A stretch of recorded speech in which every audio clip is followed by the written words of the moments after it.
राष्ट्र और शब्दमत चैनल की ओर से हर्सुल परिसर में गढ़ नंबर 202 कब्रिस्तान को लेकर एक विवाद बहुत चर्चा में है और वहाँ के कुछ लोगों का कहना है कि कुछ बहुत बड़े विवाद का मतलब वो गढ़ बन चुका है।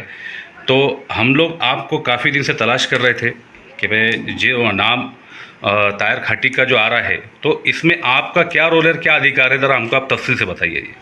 देखो, पहली बात तो जैसा आपने ताहिर मेरे को पूछा कि भाई इसका रूल क्या है, पहले तो मैं मेरा परिचय कराता हूँ और मेरे तरफ से इसकी जो है तो मीडिया के माध्यम से ये बात को पहुँचाना चाहता हूँ कि मैं एक साइफ खान पठान, अंतर्राष्ट्रीय मानवाधिकार, महाराष्ट्र जनरल सेक्रेटरी।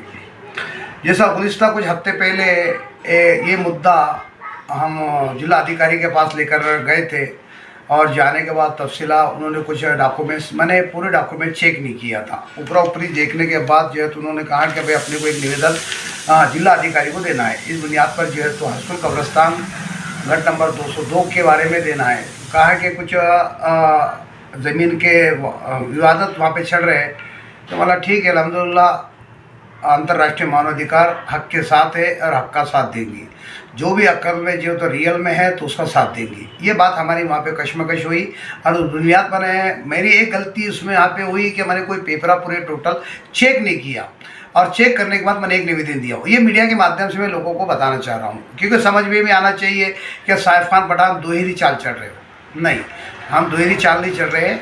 और जब ये बात मीडिया के माध्यम से हमारे ताहिर भाई खाटी को इसकी बात का जब भनक लगी और मालूमात हुई कि इसमें साइफ खान पठान, अंतर्राष्ट्रीय मानवाधिकार के लोग भी इसके अंदर मौजूद हैं और एक निवेदन दिया गया। ये मेरे पास 2 दिन पहले, 4 दिन पहले मेरे पास 2-3 दिन से इन्होंने चकरा मारे और मैं ये पूरी टोटल डॉक्यूमेंट बताया, यानी इनके पूरे ख़ानदान की, इनकी परंपरा और पूरी बुनियादी कहाँ से शुरुआत हुई, कैसी इन्होंने मुझे बताया। मैंने कहा कि मैं तोड़ने नहीं जाता हूँ, मुझे पेपर चाहिए, मैं पेपर के बुनियाद पर बात करूँगा। और पेपर बुनियाद ताकतवर वही होता है जो जिसके पास ओरिजिनल डॉक्यूमेंट्स होते हैं। तो इन्होंने जब बताया, हमने जब चेक करने के बाद ये पूरे पेपर डॉक्यूमेंट्स, तो इनकी परंपरा, ख़ानदान और इन्होंने जो है, सुन लीजिए मेरी बात, सुन लीजिए, पहले मैं बता रहा हूँ। और इन्होंने जो है तो इनका नाम जो है तो ताहिर भाई खाटी के नाम से जो है तो बाद में जो है तो 2011 के अंदर वक्फ बोर्ड के अंदर इनका नाम वहाँ पे मौजूद है, नोदनी इनका नाम वहाँ पे मौजूद है। मैंने ये पेपरा के अंदर भी देखा और इन्होंने कहा, सुन लो मेरी बात, और बाकी तफसीलें हमारे ताहिर में बताएंगे। और ये बुनियाद पर मैं मीडिया के माध्यम से कह रहा हूँ, मुझे लगता है कि अल्हम्दुलिल्लाह काफ़ी जो है तो पेपरा बिल्कुल क्लियर नज़र आते हैं और हो सकता है कि इसके जो तो हकदार जो इनामी ज़मीन कहेंगे इसको, यानी मदद मास, खिदमत मास नहीं है, इसके ऊपर लिखा हुआ है मदद मास, यानी पूरे बिरादरी के लिए रहेगा। ये अभी तक के मैंने हाँ। वहाँ पर जो भी मतलब इस्ता अल्लाह के घर जाने आए, जिनको हम जो इस दुनिया से रुखसत हो गए, उनकी मतलब बॉडीज़ जो आई है, वहाँ पर वो बॉडीज को दफनाने के लिए हमने आज तक किसी को नहीं रोका, आज तक के, जबकि हमको मालूम है हमने रजिस्ट्रेशन है और इसके आगे रोकने का सवाल नहीं आता। हमको रोकना नहीं है, बस यही कहना, हमको रोकना नहीं है किसी को। जैसा आपका सवाल है, वो सवाल के ऊपर हमने ये जवाब दिया। हमको हम रोके क्यों? अगर इसमें रोकना है, सपोज इसमें रोकना है तो क्यों रोके? एक बात, क्योंकि भाई आखिरी घर जो रहता है, अल्लाह का घर, जो जाने का जो रास्ता है, मंजर है, जो कब्र है, उस रास्ते के लिए मैं किसी को रोक कर मैं क्यों ये बनूं? क्योंकि वो अगर वहाँ जगह नहीं है और उसको आना है, वहाँ मुझे दफनाने देना है, तो वो मैं नेकी का हकदार मैं बनूंगा, वो नेकी को जो तो मैं गमाऊंगा नहीं, जो चल के मेरे को नेकी मिल रही है। बहुत शुक्रिया आपका। शुक्रिया।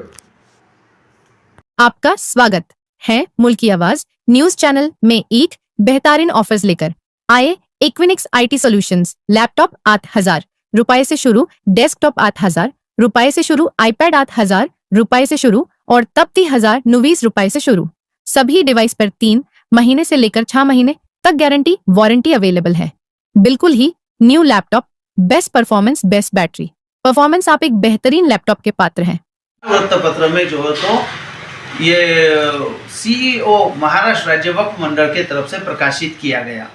वो प्रकाशित करने के बाद में पूरे 6 महीने के बाद, यानी 19 नवंबर 2012 को इस मालियत का मौकूफ़ा कर इंद्राज हुआ, जिसका नोंदनी क्रमांक है MSBW/ABD/392/2012। ये सभी के लिए वजाहत के तौर पे और एक बार कहता हूँ, जिसका नोंदनी क्रमांक है वक्फ बोर्ड के अंदर जो नोंदनी नंबर है MSBW/ABD/392/2012, दिनांक उसकी डेट है, कौन सी डेट में ये रजिस्टर्ड हुआ, इस डेट का जो तो वजाहत कर दूं, ये 19 नवंबर 2012 में रजिस्टर्ड हो चुकी।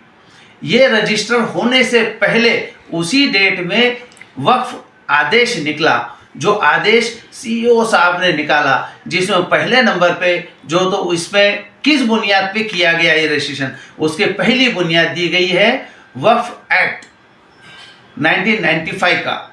दूसरी बुनियाद दी गई है शेख मोहम्मद ताहिर मोहम्मद सत्तार खाटिक यानी मेरी एप्लीकेशन थी रजिस्ट्रेशन को, मेरे कागजों की बुनियाद पे। तीसरी बुनियाद जो दी गई है माननीय CEO साहब की तरफ से, वो थी एज मुंतखब मराठवाड़ा आर्कोलॉजिकल डिपार्टमेंट के पास से दिनांक 27/9/1989 का जो मुंतखब है, वो मुंतखब के तहत, ऐसे ये तीनों के तहत वो रजिस्ट्रेशन हुआ। और वो रजिस्ट्रेशन में नाम है दरगाह हज़रत सैयद सादात कादर शाह वली रहमतुल्लाह अलैह, मस्जिद खलीफे अव्वल व कब्रस्तान, survey number 202, Harsul T point, jail भिंती लगत, औरंगाबाद, तालुका औरंगाबाद, ज़िला औरंगाबाद। पिन कोड नंबर है उसमें दिया हुआ, पिन कोड नंबर है 431008 यानी 8 431008। इसके पिन कोड के साथ ये रजिस्टर्ड हुई है। अब जबकि वक्फ बोर्ड के CEO जब ये रजिस्ट्रेशन करते हैं मालमत्ता पुस्तक के अंदर वक्फ की, तब रजिस्ट्रेशन करते हैं तो CEO एक बहुत जिम्मेदार अधिकारी है, बहुत जवाबदार अधिकारी है। वो गैर जिम्मेदाराना काम किसी के बोलने पे नहीं कर सकते, चाहे जो भी CEO हो। तो उन्होंने बड़ी जिम्मेदारी के साथ ये फाइल को पूरा साल भर खींचा और 1 साल के बाद के अरसे में इसका रजिस्ट्रेशन हुआ, जबकि जाहिर प्रकटन 23 जनवरी को हुआ था। अब ये देखिए हम इसके मुतवल्ली कैसे सजानशीन कैसे, ये तो हुआ कागजी प्रोसीजर। इसके पहले मेरे पुरखों, मेरे 5वें दादा, इन्हों हज़रत सैयद सादात कादर शाह वली रहमतुल्लाह अलैह के पालखी में आए हैं।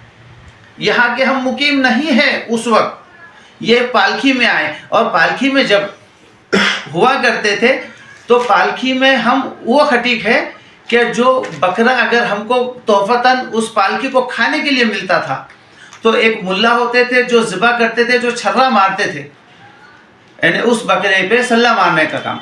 अब उसके बाद का काम हमारा था, हमारे पुरखों का था कि हम उसके खाल छीलना और खाल हमने ले लेना। उसके एवज में हमने जो तो गोश्त को खाने लायक करना, साफ़ सुथरा करना, और वो जो तो हम खटीक थे, हम वो उसमें। अब हमने वो खिदमत अंजाम दिए हमारे पुरखों ने, इस एवज में हमको ये जो चीज़ है, ये जो सर्वे नंबर 202 है, जिसकी मालियत है, जिसकी मौकूफ़ा अराजियत है, कब्रस्तान दरगाह हज़रत सैयद सादात कादर शाह वली रहमतुल्लाह अलैह, मस्जिद खलीफा अव्वल कब्रस्तान, ये जो 7 एकड़ 16 गुंटे है, जबकि लोग कह रहे हैं 7 एकड़ 15 गुंटे, जिनको मालूम नहीं है, जो कुछ भी कह रहे हैं, कुछ भी कह के सामने आके जो तो कुछ मामला शर पसंद करना चाह रहे। और हमने जो तो ये इसको किया 7 एकड़ 16 गुंटे जो है तो ये खटीक इनाम है, ये बताया गया है। और ये मदद माश है, ये हमको उस वक्त के खिदमात में हमको मदद मिली हुई मौकूफ़ा दरगाह, और ये हमारी ख़बरस्तान है। इसके बावजूद भी ये गैर जिम्मेदाराना कुछ शरपसंद लोग इसमें जो तो रोड़ा निर्माण करना वो किया जा रहा है, जो आपको मालूम है, जो आपके ज़रिए जो तो पहले ये लोगों ने दिया, और उस बुनियाद पे आपने मेरे को टटोला। और अल्हम्दुलिल्लाह अल्लाह का शुक्र एहसान है कि आपने वो शाया होने के बाद जब मेरे को टटोला और आप मेरे तक पहुँचे, ये बहुत बड़ी बात है। ये तो अल्लाह की तरफ की रहमत है और फजीलत है। क्या जो सही चीज़ है उसको सही करने के लिए अल्लाह ने आपके जहन में कुछ डाला कि भाई ये जो ताहिर खटीक का जो नाम दिया जा, कहीं हम तो सोचे और ताहिर खटीक के पास चले, और वो ताहिर खटीक है क्या और उसके पास है कि हम भी पब्लिक होते। तो ये बड़ी मेहरबानी है और बड़ी अल्लाह का शुक्र